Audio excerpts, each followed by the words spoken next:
आज का जो हमारा टॉपिक है यह है आईयूपीएसी नाम पद्धति, आईयूपीएसी नोमेनक्लेचर। आईयूपीएसी नोमेनक्लेचर क्या होता है कि कई यौगिकों के जो साधारण नाम होते हैं, व्युत्पन्न नाम होते हैं, तो इन नामों को सभी यौगिकों के लिए आसानी से लागू नहीं किया जा सकता, अप्लाई नहीं कर सकते सभी कंपाउंड पर। तो इन कंपाउंड्स को जो है सभी यौगिकों को एक नाम से जाना जाए, इसके लिए 1947 में एक पद्धति चलन में आई जिसे हम आईयूपीएसी पद्धति कहते हैं।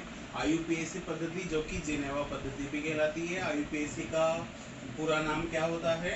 International union of pure and applied chemistry. इसको हम हिंदी में अंतर्राष्ट्रीय विशुद्ध एवं अनुप्रयुक्त रसायन संघ भी कहते हैं। तो आईयूपीएसी नाम पद्धति जो है, इससे क्या है कि हम सभी प्रकार के यौगिक जो हमने व्युत्पन्न नाम में, साधारण नाम में जिन यौगिकों के बारे में पढ़ा है, तो हम उन सभी यौगिकों को आसानी से इस पद्धति में लिख सकते हैं।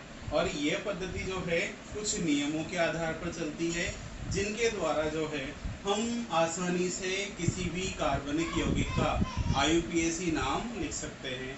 जैसे कि हम बात करें कि आईयूपीएसी पद्धति जो है वो 3 शब्दों पर टिकी हुई है, और इन 3 शब्दों के बारे में अगर आपको जानकारी है तो आप आसानी से जो है आईयूपीएसी पद्धति के बारे में जानकारी ले सकते हैं। हम बात करते हैं उन 3 शब्दों के बारे में कि वो 3 शब्द कौन कौन से हैं, जिसमें हमारे पास पहला है वर्ड रूट। दूसरा शब्द जो है हमारे पास वो है सफिक्स, और तीसरा जो शब्द है हमारे पास वो है प्रेफिक्स। तो यहाँ पर ध्यान से देखें कि आईयूपीएसी पद्धति जो है इन 3 पॉइंट पर डिपेंडेड है। मतलब हम इन 3 पॉइंट का यूज करके हम आईयूपीएसी पद्धति को आसानी से समझ सकते हैं। उनके जो आईयूपीएसी नोमेनक्लेचर है, नामकरण है, उनको आसानी से समझा जा सकता है। अब बात कर ले हम इन 3 वर्ड के बारे में कि आखिर ये 3 वर्ड है क्या, इनको किस तरीके से प्रिपेयर किया जाता है, किस तरीके से बताया गया है। तो इसमें पहला वर्ड जो है, पहला जो टॉपिक है हमारा वो है वर्ड रूट। वर्ड रूट का मतलब क्या होता है कि वर्ड रूट का मतलब क्या है कि जो आईयूपीएसी पद्धति है इसमें क्या है कि कार्बन परमाणुओं की संख्या के आधार पर उसे एक नाम दिया गया है, और उस नाम को ही हम वर्ड रूट कहते हैं, जो कार्बन की संख्या को प्रदर्शित करता है। जैसा कि हमने 10th क्लास में पढ़ा है कि अगर किसी कार्बनिक यौगिक में एक कार्बन है तो उसको हम मेथ लिखते हैं, 2 कार्बन को हम एथ लिखते हैं, 3 को प्रोप, 4 को ब्यूट, 5 को पेंट, 6 को हेक्स, 7 को हेप्ट, 8 को ऑक्ट, 9 को नॉन, 10 को डेक, फिर 11 कार्बन है तो अनडेक, 12 कार्बन है तो डोडेक, है ना। तो इस तरीके से इन कार्बन की संख्या को वर्ड रूट के द्वारा प्रदर्शित किया जाता है, यानी कि नंबर ऑफ कार्बन को रिप्रेजेंट करती है वर्ड रूट। फिर इसके बाद आता है सफिक्स। सफिक्स को हम अनुलग्न भी कहते हैं, जो किसी सजातीय श्रेणी के आधार पर दिया जाता है, क्योंकि हर एक सजातीय श्रेणी का अपना एक सफिक्स, जिसे हम अनुलग्न भी कहते हैं, सफिक्स होता है। तो हम क्या करते हैं कि वर्ड रूट में सफिक्स यानी कि अनुलग्न को जोड़कर उसका आईयूपीएसी नाम लिख देते हैं। इसके बाद हमारा तीसरा पॉइंट जो आता है वो है प्रेफिक्स। अब प्रेफिक्स क्या होता है? ये क्या होता है कि जो हमने प्रतिस्थापी समूह या एल्किल ग्रुप पढ़े हैं, है ना, तो उन एल्किल ग्रुप में क्या होता है कि सभी ग्रुप ऐसे नहीं होते जो प्रतिस्थापी के जो अनुलग्न के रूप में जाएं। तो क्या होता है कि प्रेफिक्स का मतलब है कि कुछ ग्रुप ऐसे भी हैं जिनको हम क्या है अनुलग्न के रूप में उपयोग में न लेकर जो है किसके रूप में प्रतिस्थापी के रूप में उपयोग में लेते हैं। तो उनको प्रतिस्थापी के रूप में उपयोग में लेकर जो है प्रेफिक्स रूप में जोड़ा जाता है।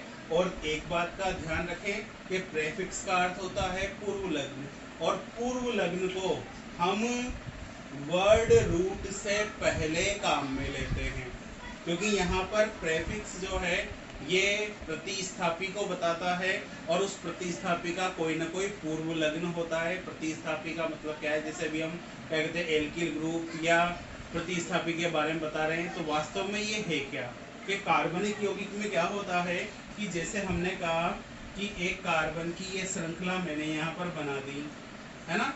अब अगर मैं इसको काउंट करूं तो मुझे सबसे लंबी कार्बन श्रृंखला यहाँ पर ढूंढनी है। तो सबसे लंबी कार्बन श्रृंखला में अगर मैं ऐसे जाता हूँ तो मुझे कितने 4 कार्बन प्राप्त होते हैं।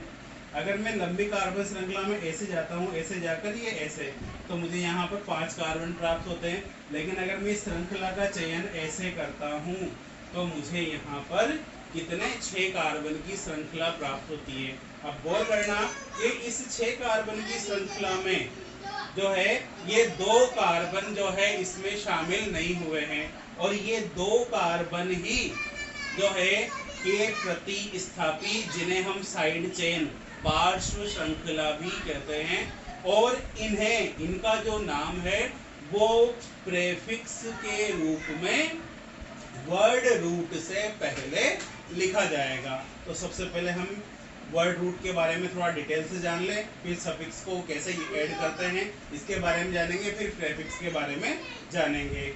आप पहले इसे लिख लो। देखो बच्चों, जो हम वर्ड रूट और सफिक्स के बारे में बात कर रहे थे, जैसे वर्ड रूट जो है कार्बन की संख्या, नंबर ऑफ कार्बन को दर्शाता है। तो यहाँ पर देखना कि अगर कार्बनिक यौगिक में एक कार्बन है तो वर्ड रूट क्या यूज करेंगे हम, मैथ। फिर अगर 2 कार्बन है तो वर्ड रूट एथ यूज करते हैं, 3 है तो प्रोप, 4 है तो ब्यूट, 5 है तो पेंट, 6 है तो हेक्स, 7 है तो हेप्ट, 8 है तो ऑक्ट, 9 है तो नॉन, 10 है तो डेक, 11 है तो अंडेक, 12 है तो डोडेक। तो इस तरीके से हम इनको यूज करते हैं। और जो सजातीय श्रेणी है उसका फिर हम यहाँ पर अनुलग्न काम में लेते हैं, कि जैसे हमारे पास सजातीय श्रेणी है एल्केन, तो एल्केन श्रेणी का अनुलग्न क्या होता है, ANE।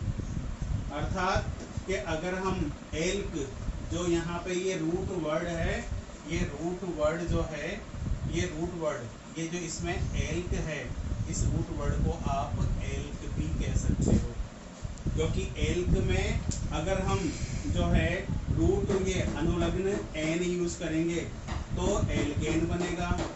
एल्क में अनुलग्न इन यूज करेंगे तो यहाँ पर ये एल्कीन बनेगा, और अनुलग्न आइन ऐड करेंगे तो यहाँ पर जो है यौगिक जो है वो एल्काइन बनेगा। अब यहाँ पर ये जो है ये भी किस आधार पर है कि जैसे एन कब यूज करते हैं कि जब कार्बन श्रृंखला में केवल एकल बंध हो। अगर कार्बन श्रृंखला में कहीं पर भी एक द्विबंध होता है तो हम अनुलग्न में क्या यूज करते हैं, इन। और अगर कार्बन श्रृंखला में कहीं पर भी 2 कार्बन के बीच में त्रिबंध होते हैं तो हम अनुलग्न आयन का उपयोग करते हैं। जैसे हमारे पास एक कार्बन की श्रृंखला है, ये मैंने इसमें 3 कार्बन डाल दिए। अब जैसा कि हमें पता है कि हमें कार्बन की वैलेंसी कैसे पूरी करनी है, कि यहाँ पर इस कार्बन के पास एक बंध है, अर्थात इसकी एक वैलेंसी पूरी हो रही है, तो 3 वैलेंसी के लिए हम इसमें कितने 3 हाइड्रोजन जोड़ दें। यहाँ पर इस कार्बन की 2 वैलेंसी पूरी हो रही है तो इसमें हम यहाँ पर 2 हाइड्रोजन जोड़ दें। इसमें एक वैलेंसी पूरी हो रही है तो 3 वैलेंसी और पूरी करनी है तो हम यहाँ पर 3 हाइड्रोजन जोड़ दें। अब यहाँ पर देखना कि इस श्रेणी में नंबर ऑफ कार्बन कितने हैं हमारे पास, 1, 2 और 3। तो नंबर ऑफ कार्बन जब 3 हो तो हम वर्ड रूट यानी कि एल्क क्या यूज करेंगे हम इसके लिए, प्रोप। तो हमने यहाँ पर इसका नाम लिखने के लिए क्या यूज किया, ये प्रोप। ठीक है। अब यहाँ पर देखो ये सभी कार्बन के बीच में केवल एकल बंध है, तो एकल बंध होने पर अनुलग्न क्या लगाएंगे हम इसमें, एन।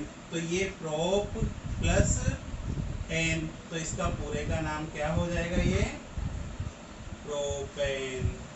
तो इस तरीके से हम इसका नाम क्या लिख सकते हैं, प्रोपेन। अब अगर मान लो कि हमारे पास यहाँ पर श्रृंखला में 4 कार्बन है, ये देखो, तो यहाँ पर हमने ये 4 कार्बन, तो अब इसमें देखना ये 4 कार्बन को जो है एल्क, वर्ड रूट एल्क, यानी कि इसमें नंबर ऑफ कार्बन अगर 4 है तो हम क्या यूज करेंगे, ब्यूट।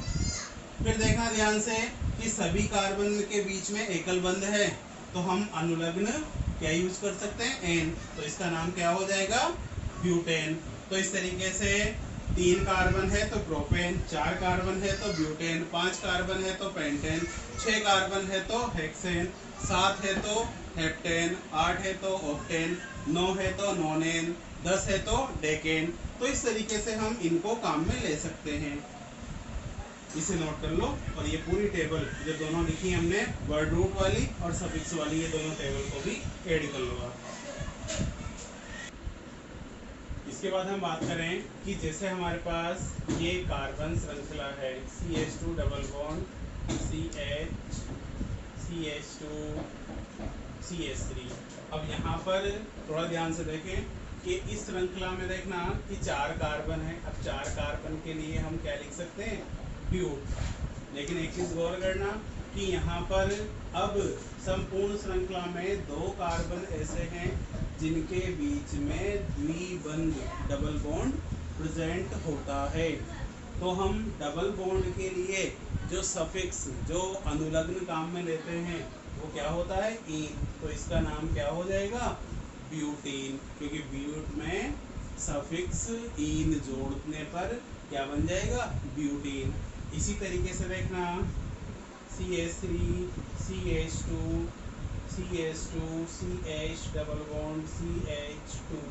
यहाँ पर देखो, अब आगे पीछे कहीं पर भी हो। अब यहाँ पर एक चीज़ और गौर करना कि हम जिधर से द्विबंध या त्रिबंध नज़दीक होते हैं, हम उसमें श्रृंखला का नामांकन भी कर देते हैं।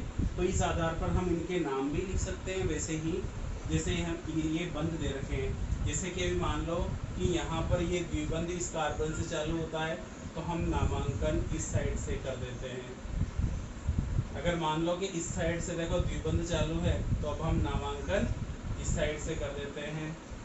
तो ऐसी स्थिति होने पर कभी ऐसा लगे ना कि भाई हम नंबर 1 कार्बन किसको माने, तो आप ये देखो कि द्विबंध और त्रिबंध किधर से नज़दीक होते हैं, उस आधार पर हम श्रृंखला का नामांकन कर देते हैं और श्रृंखला का नामांकन करके उसका नाम लिख देते हैं। जैसे हमने इसको लिखा ब्यूटीन। अब जैसा कि हमें पता है कि ये जो डबल बंध है, द्विबंध है, ये पहले कार्बन पर है, तो आप इसे 1 ब्यूटीन भी लिख सकते हो।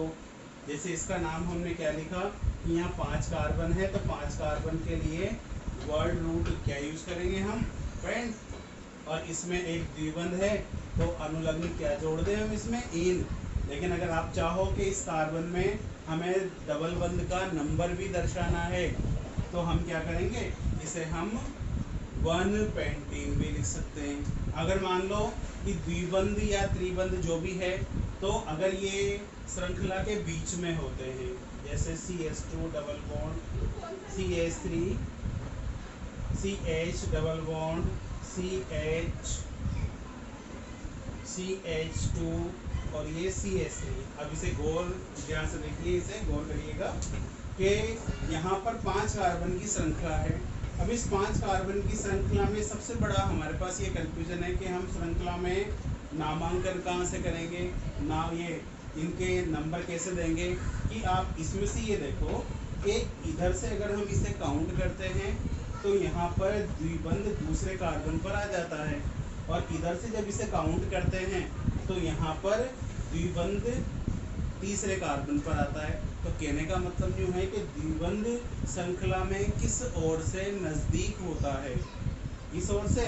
तो हम क्या करेंगे, इस ओर से इसका नाम, ये नामांकन कर देते हैं इसका, ये 4 5। अब इसमें देखना कि जैसे कि हमें पता है कि इसमें 5 कार्बन है, तो वर्ड रूट यानी कि एल्क वर्ड क्या यूज करेंगे हम इसमें, पेंट। एल्क वर्ड क्या यूज करेंगे इसमें हम, पेंट।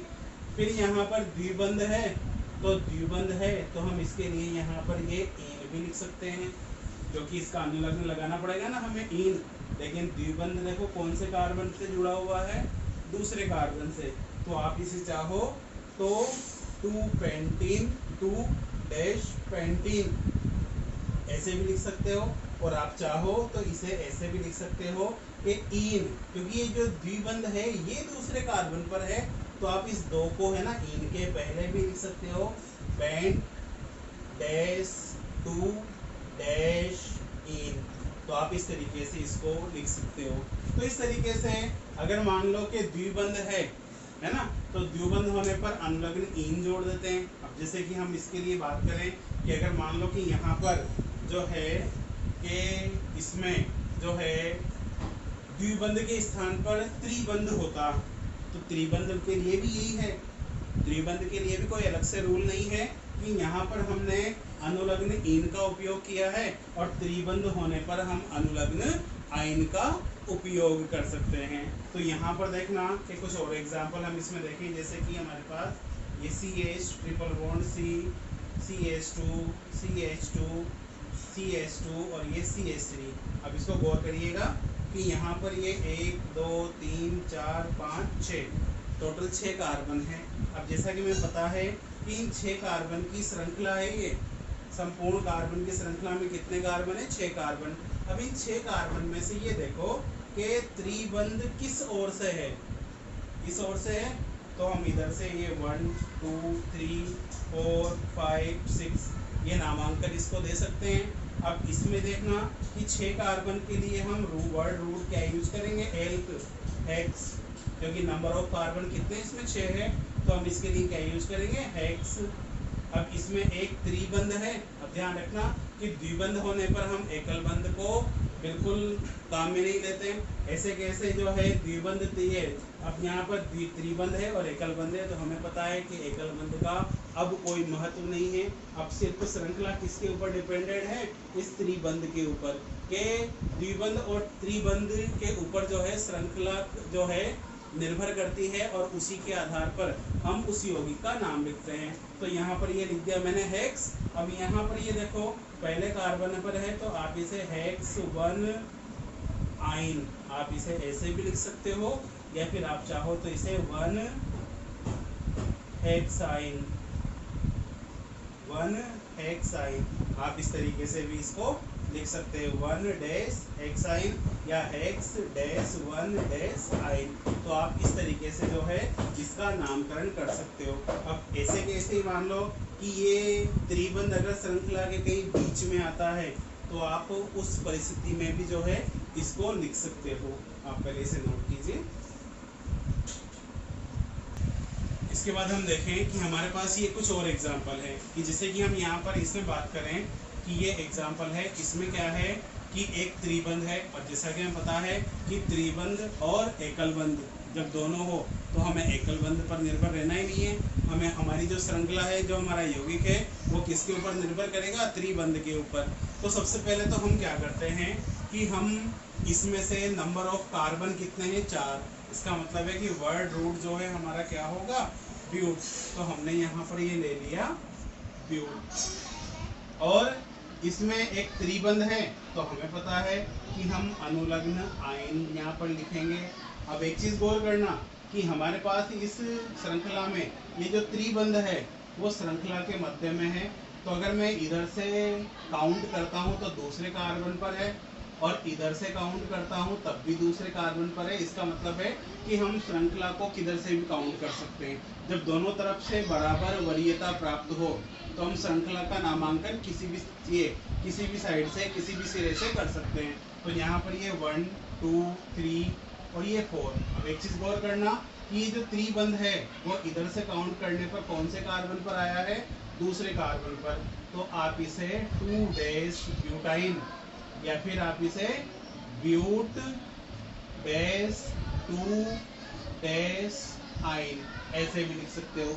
फिर इसको हम गौर करें कि श्रृंखला में जो है यहाँ पर आप देखो इधर से काउंट करते हैं तो तीसरे कार्बन पर है और इधर से काउंट करते हैं तो दूसरे कार्बन पर है। तो इसका मतलब है कि त्रिबंध नजदीक किधर से है, उस सिरे से।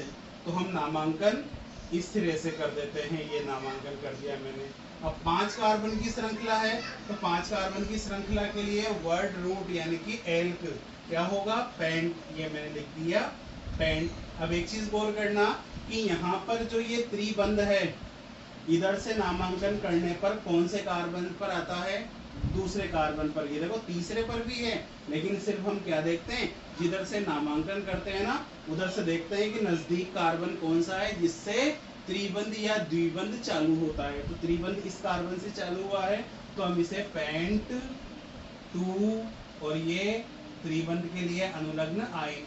तो इस तरीके से हम यहाँ पर इसको लिख सकते हैं। इसी तरीके से ये श्रृंखला है, इसमें इधर से तीसरे कार्बन पर है और इधर से भी तीसरे कार्बन पर है, तो हम इसमें कहीं से भी नामांकन कर दें 1 2 3 4 5 6। तो यहाँ पर देखना कि 6 कार्बन की श्रृंखला है तो हेक्स है ना, तीसरे कार्बन पर इधर से स्टार्ट किया है हमने तो इसको इधर से तीसरे कार्बन पर है तो हेक्स 3 और ये अनुलग्न आयन। तो इस तरीके से जो है हम यहाँ पर इनके आईयूपीएसी नाम लिख सकते हैं। फिर हमने देखो एल्केन हो गया, एल्कीन हो गया, एल्काइन हो गया, इसे नोट कीजिए। इसके बाद हम बात करते हैं कि अगर मान लो कि जैसे ये द्विबंध और त्रिबंध अगर कार्बन श्रृंखला में एक से ज़्यादा हो तब हम नाम कैसे लिखेंगे। जैसे कि हम क्या करते हैं कि सबसे पहले एक कार्बन श्रृंखला को हम यहाँ पर लिख लेते हैं CH2 double bond CH double bond CH और ये CH3। अब गौर करिएगा कि इस श्रृंखला में हमारे पास नंबर ऑफ कार्बन कितने हैं, 5 है। तो कॉमन सी बात है कि हमें रूट वर्ड यानी कि एल्क क्या लेना है 5 कार्बन के हिसाब से, पेंट, है ना। अब ये हमने यहाँ पर रूट वर्ड को सबसे पहले आप रूट वर्ड को सेलेक्ट कर लो, ये पेंट। और जैसा कि हमें पता है कि इसमें द्विबंध है तो कॉमन सी बात है कि हम यहाँ पर सफिक्स जो हमारा अनुलग्न है वो क्या यूज करेंगे, इन। तो मैंने यहाँ पर ये अनुलग्न इन भी कर दिया। लेकिन अब बात ये आती है कि हमने इन लिख तो दिया लेकिन यहाँ पर देखो इन कितनी बार आया है, 2 बार। इन कितनी बार आया है यहाँ पर, 2 बार। तो जब 2 बार इन आता है तो जैसे कि हमने प्रतिस्थापी के लिए लिखा था कि जब 2 बार प्रतिस्थापी आए तो डाई, 3 बार आए तो ट्राई, 4 बार आए तो टेट्रा, 5 बार आए तो पेंटा। ऐसे कैसे यहाँ पर द्विबंध श्रृंखला में कितनी बार आया है, 2 बार। तो 2 बार आने पर हम इन के पहले कौन सा शब्द यूज करेंगे, डाई, जो कि हमारा प्रेफिक्स होता है। तो ये डाई इन, पेंट डाई इन। अब एक चीज गौर करना, अभी मैंने बीच में खाली स्थान छोड़ा हुआ है, क्यों, क्योंकि यहाँ पर देखना कि सबसे पहले हम क्या करें, इस श्रृंखला का नामांकन कर ले। और नामांकन करने की पहली शर्त क्या है हमारी, कि हमें क्या देखना है कि द्विबंध हो या त्रिबंध हो, जिस सिरे से नजदीक होगा हम नामांकन उस सिरे से करेंगे। तो यहाँ पर देखो पहले कार्बन पर द्विबंध है और इधर से काउंट करते हैं तो दूसरे कार्बन पर आता है, तो हम नामांकन इस सिरे से कर देंगे 2 3 4 5। अब गौर कीजिएगा कि यहाँ पर देखो पहले कार्बन पर द्विबंध है या नहीं है। फिर इसके बाद तीसरे कार्बन पर आता है तो हम क्या करेंगे, पेंट। पेंट के बाद हमें क्या करना होगा कि द्विबंध का अनुलग्न लगाने से पहले हमें उनकी स्थिति को भी लिखना होगा। और इसके लिए हम क्या करेंगे, पहले और तीसरे कार्बन पर है तो पेंट ये डैश 1, और देखो 1 पर है और 3 पर है तो हम यहाँ पर दोनों के बीच में कोमा यूज करेंगे और यहाँ पर 1 3। फिर देखना कि द्विबंध 1 और 3 पर है, कितनी बार आया, 2 बार। तो उसके लिए हमने क्या लिख दिया, डाई, है ना। और द्विबंध के लिए अनुलग्न हम क्या उपयोग में लेंगे, इन। तो यहाँ पर ये डैश लगा दो, तो पेंट डैश 1 और 3 के बीच में जब कोई दो नंबर हो तो उनके बीच में कॉमा लिखते हैं, है ना। तो pent dash 1 comma 3 dash diene. तो इस तरीके से जो है हम इसका नाम लिख सकते हैं, अर्थात पेंट 1 3 डाई इन। अब इसके अलावा देखना कि जैसे ये CH2 double bond CH double bond CH, ये CH डबल बॉन्ड CH और ये यहाँ पर CH3। अब देखना इस श्रृंखला में द्विबंध, अब देखो कितनी बार है, ध्यान से, एक यहाँ पर है, एक यहाँ पर है और एक यहाँ पर है, 3 बार आया है। और लंबी कार्बन श्रृंखला में नंबर ऑफ कार्बन काउंट कर लो सबसे पहले, 1 2 3 4 5 6 7, यानी कि इस लंबी कार्बन श्रृंखला में कार्बन की संख्या कितनी है, 7। तो 7 कार्बन के हिसाब से हम वर्ड रूट क्या यूज में लेंगे, हेप्ट।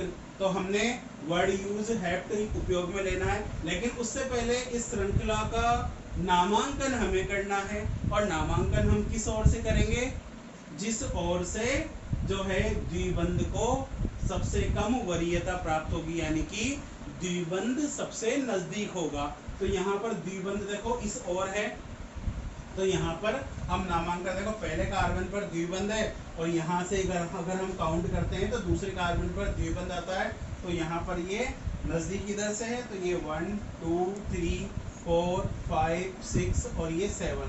तो यहाँ पर ये कितने कार्बन की श्रृंखला और ये हमारे पास 7 कार्बन की श्रृंखला। तो 7 कार्बन की श्रृंखला के हिसाब से हमने क्या किया, सबसे पहले यहाँ पर ये 7 कार्बन के हिसाब से वर्ड रूट यानी कि एल का हमने क्या ले लिया, हेप्ट। अब इसमें देखो कि हमें द्विबंध के आधार पर अनुलग्न क्या लगाना है, इन। लेकिन इन अनुलग्न देखो लगाने से पहले आप ये देखो कि इन कहाँ कहाँ पर, कौन कौन से कार्बन पर उपस्थित है। तो पहले पर उपस्थित है, तीसरे पर उपस्थित है और 5वें पर उपस्थित है। तो हमने यहाँ पर ये हेप्ट के बाद डैश 1 3 और ये 5, यानी कि 3 स्थानों पर द्विबंध उपस्थित है। तो ये हेप्ट 1 3 5 हमने यहाँ पर लिख दिए इनके 3 स्थान। अब एक चीज गौर करना कि कितनी बार आया है द्विबंध, 3 बार। तो हमने इसके पहले वाले में क्या लिखा था कि द्विबंध जब 2 बार आए तो डाई लिखते हैं और 3 बार आए तो हम क्या लिखेंगे, ट्राई। तो यहाँ पर ये डैश और ये ट्राई, और सभी में देखो द्विबंध है तो हम इसे क्या लिखेंगे, ट्राई इन। तो हेप्ट 1 3 5 ट्राई इन। तो इस तरीके से हम इसका नाम लिख सकते हैं। ऐसे कैसे, अगर मान लो कि ये C triple bond CH, C triple bond C और ये CH3। अब यहाँ पर इसको गौर करें तो अब देखो इस श्रृंखला में ये एकल बंध और त्रिबंध है। तो जैसा कि हमें पता है कि हमें एकल बंध को ध्यान देना ही नहीं है। अगर श्रृंखला में एकल बंध के अलावा कुछ नहीं है तो फिर हम अनुलग्न एन लगाएंगे। बाकी अगर एकल बंध के अलावा कुछ और द्विबंध है या त्रिबंध है तो श्रृंखला को हम उस बंध के आधार पर या उस सजातीय श्रेणी के आधार पर लिखेंगे। तो यहाँ पर सबसे पहले हम क्या करेंगे, नंबर ऑफ कार्बन कितने, इसमें 5 है। तो 5 कार्बन के हिसाब से वर्ड रूट यानी कि एल कौन सा आएगा, पेंट। तो हमने यहाँ पर सबसे पहले क्या लिख दिया, ये पेंट लिख दिया। अब गौर करना कि यहाँ पर श्रृंखला का वही हमें नामांकन करना है। तो नामांकन करना किधर से करेंगे हम, जिस तरह से त्रिबंध नजदीक होगा, यानी कि इस तरह से पहले कार्बन पर है तो ये मैंने 1 2 3 4 5 है ना। तो यहाँ पर मैंने इधर से नामांकन कर दिया। अब एक चीज गौर करिएगा कि यहाँ पर कार्बन से जो है पहले कार्बन पर त्रिबंध है और यहाँ पर तीसरे कार्बन पर त्रिबंध है। तो पेंट 1 3 त्रिबंध कितनी बार आया, 2 बार। तो यहाँ पर 2 बार के लिए यहाँ पर प्रेफिक्स क्या यूज करेंगे हम, डाई, है ना। और त्रिबंध के लिए अनुलग्न क्या यूज में लेंगे हम, आइन। तो यहाँ पर आइन कितनी बार आया है, 2 बार। तो 1 3 डाई आइन। तो इस तरीके से हम इसका नाम लिख सकते हैं। तो ये हमारे कुछ यौगिक हैं जिनको हमने IUPAC के आधार पर लिखा है। इनमें से देखो इसके पहले वाले कुछ तो अपन ने जो 10th क्लास में पढ़े हैं। लेकिन जब इस तरीके से ये द्विबंध त्रिबंध संख्या में 2 बार 3 बार आए तो सबसे पहले हमारी उपयोगिता क्या होती है कि हम पहले लंबी श्रृंखला में नामांकन करें, और नामांकन सदैव उस सिरे से किया जाता है जिस सिरे से द्विबंध या त्रिबंध दोनों में से जो भी नजदीक हो, है ना भाई। द्विबंध है तो द्विबंध की ओर से नामांकन करेंगे, और त्रिबंध है तो त्रिबंध को देखेंगे कि नजदीक या निम्न वरीयता पर कौन सा बंध है, तो उसके आधार पर नामांकन करते हैं। और फिर उसके बाद हम जो है वही वर्ड रूट देखते हैं, वर्ड रूट को लिखकर उसमें सफिक्स जोड़ देते हैं, और फिर हम इसमें ये भी देखते हैं कि द्विबंध या त्रिबंध को कौन से कार्बन पर उपस्थित है, तो हमें उस कार्बन को भी लिखना होता है कि जिस कार्बन पर द्विबंध या त्रिबंध उपस्थित है। अगर द्विबंध या त्रिबंध संख्या में 2 बार 3 बार 4 बार 5 बार आए तो हमें प्रेफिक्स डाई, ट्राई, टेट्रा, पेंटा, हेक्सा इनका भी उपयोग करना पड़ता है। ठीक है, तो हम इसको नोट कर लेते हैं। इसके बाद हम बात करते हैं कि यौगिक जिनमें द्विबंध डबल बॉन्ड, त्रिबंध ट्रिपल बॉन्ड दोनों एक साथ हो, अर्थात जो किसी हाइड्रोकार्बन में द्विबंध और त्रिबंध अगर एक साथ हो तो फिर हम उसका नाम कैसे लिखेंगे, तो इसको भी हम यहाँ पर क्लियर कर सकते हैं। देखो ध्यान से कि यहाँ पर ये हमारे पास ये CH2 double bond CH2 C triple bond CH3 ये हमारे पास एक 6 कार्बन की श्रृंखला है। अब गौर कीजिएगा इसमें कि इस श्रृंखला में 6 कार्बन हैं, और 6 कार्बन के साथ साथ क्या है कि इसमें द्विबंध भी उपस्थित है और त्रिबंध भी उपस्थित है। तो जैसा कि हमारा पहला प्रोसेस क्या है कि हमें पहले श्रृंखला का नामांकन करना है। अब नामांकन हम कैसे करेंगे कि नामांकन के लिए हम सबसे पहले याद है क्या देखते हैं, नामांकन के लिए हम सबसे पहले देखते हैं कि द्विबंध और त्रिबंध श्रृंखला में जो भी नजदीक होगा नामांकन हम हमेशा उस सिरे से करते हैं। अब इसमें देखना ध्यान से कि अगर मैं द्विबंध के बारे में बात करूं तो द्विबंध यहाँ पर पहले कार्बन पर उपस्थित है, और अगर मैं त्रिबंध की बात करूं तो इधर से त्रिबंध दूसरे कार्बन पर है। तो बताओ दोनों में से द्विबंध या त्रिबंध में से कौन नजदीक है? द्विबंध नजदीक है, और द्विबंध नजदीक है तो यहाँ पर हम क्या करेंगे, नामांकन हम इस सिरे से करेंगे। ये 1 2 3 4 5 और ये 6।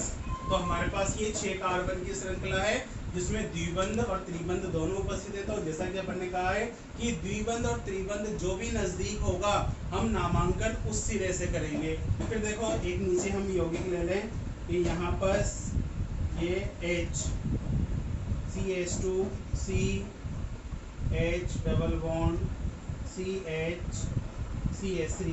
अब इस यौगिक को देखो, इस यौगिक में क्या है, इसमें भी 6 कार्बन है, लेकिन इसमें देखो त्रिबंध तो पहले कार्बन पर है और द्विबंध जो है इधर से काउंट करने पर दूसरे कार्बन पर आ रहा है। मतलब दोनों तरफ से अगर हम देखें तो सबसे नजदीक कौन सा बंध है, तो इसमें द्विबंध या त्रिबंध नजदीक है और इस वाले में द्विबंध नजदीक है।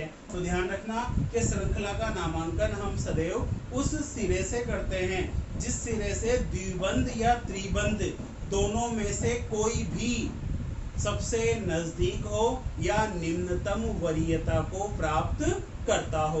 तो हम इसमें नामांकन किस सिरे से करेंगे, इस सिरे से। ये 1 2 3 4 5 और ये 6। अब बात आती है इनके नामकरण की, तो इनका नामकरण कैसे किया जाएगा।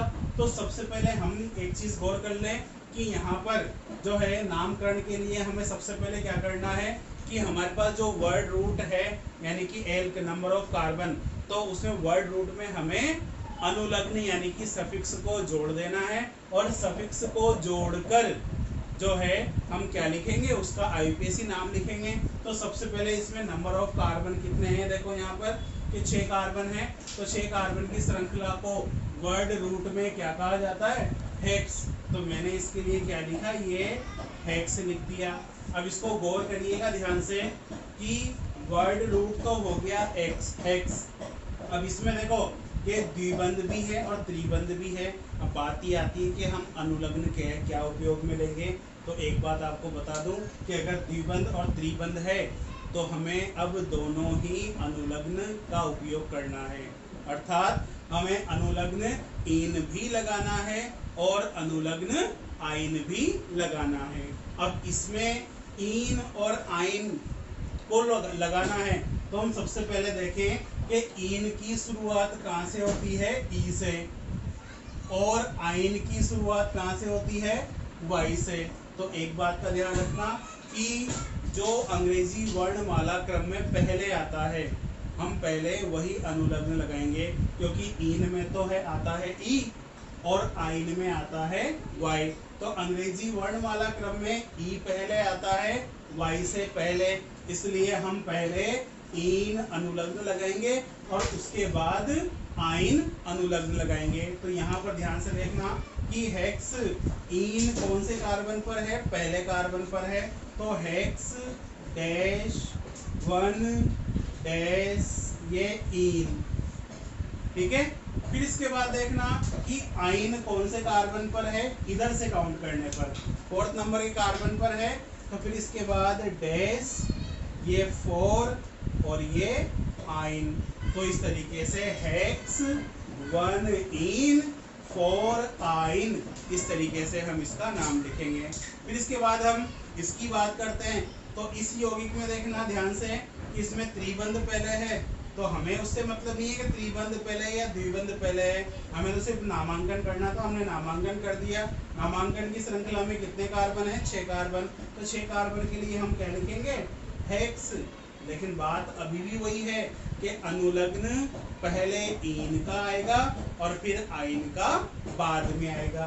अब इधर से काउंटिंग किया है हमने, नंबरिंग इस साइड से की है, तो इस साइड से काउंट करने पर द्विबंध कौन से कार्बन पर आता है, 4th कार्बन पर। तो 4th कार्बन पर है तो हेक्स 4 इन। इसके बाद आइन कौन से कार्बन पर है, एक कार्बन पर, तो हेक्स 4 इन और ये 1 आइन। तो आप इस तरीके से जो है ऐसे यौगिकों के IUPAC नाम भी लिख सकते हैं जिनमें जो है द्विबंध और त्रिबंध साथ आते हैं। द्विबंध या त्रिबंध संख्या में 2-3 बार आते हैं। अब एक इसी का एक यौगिक है, उसको थोड़ा ध्यान से देखना कि जैसे इस यौगिक को हम इस यौगिक की हम बात करें, CH2 double bond CH, CH2C triple bond CH।